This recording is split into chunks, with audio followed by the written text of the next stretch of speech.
Hi friends, welcome to our channel flavour station and blogs. ఇవాళ మన recipe వచ్చేసి కాజు కత్లీ. దీనిని స్వీట్ షాప్లలో ఎలా తయారు చేయాలో చూద్దాం. లాస్ట్ వరకు స్కిప్ చేయకుండా ఫాలో కాండి. చివరకు కొన్ని టిప్స్ చెప్తాను. ఫస్ట్ మనం 2 కప్పుల కాజుని ఒక బౌల్లో తీసుకొని 2 కప్పుల వాటర్ పోసి 2 అవర్స్ పక్కన పెట్టుకోవాలి.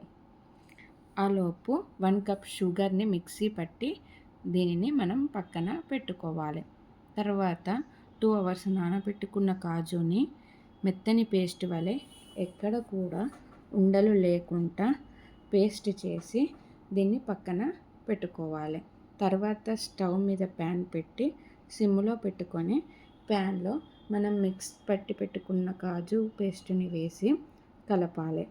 నెక్స్ట్ మనం మిక్సీ చేసి పెట్టుకున్న షుగర్ పౌడర్ని వేసి కరిగేటట్టు కలుపుతూ ఉండాలి. ఇదంతా స్టవ్ స్లిమ్లో పెట్టుకొని చేయాలి, లేకపోతే అడుగంటుతుంది. ఎక్కడ కూడా ఉండలు లేకుండా మంచిగా కలుపుతూనే ఉండాలి. ఇదంతా దగ్గరికి అయ్యేసరికి నాకు 15 నిమిషాల టైము పట్టింది.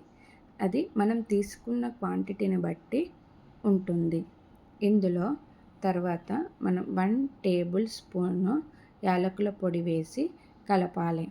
తర్వాత ఇందులో 1 టేబుల్ స్పూను నెయ్యి వేసి కలపాలి. కలిపి దీన్ని పూర్తిగా దగ్గరికి అయ్యేంత వరకు కలుపుతూనే ఉండాలి. ఇది చపాతీ పిండిలా పూర్తిగా దగ్గరికి అయ్యే వరకు కలుపుతూనే ఉండాలి. ఇప్పుడు మనము టిప్ చూద్దాము. ఇది ఎంతకి దగ్గరికి కాకపోతే ఇందులో మీరు కొంచెం మిల్క్ పౌడర్ని యాడ్ చేసుకోండి. యాడ్ చేసి కలిపితే దగ్గరికి అవుతుంది. నేను చెయ్యలేదు, మీకు కావాలంటే చేసుకోండి.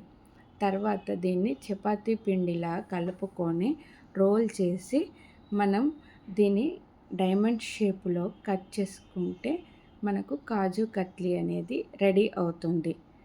ఇంకో టిప్ ఏంటి అంటే దీనిని మనము ఈరోజు రోల్ చేసుకొని నెక్స్ట్ డే మార్నింగ్ కట్ చేసుకుంటే స్వీట్ షాప్లోలా గట్టిగా వస్తుంది. ప్లీజ్ సబ్స్క్రైబ్ చేసుకోండి మరిన్ని రెసిపీల కోసం.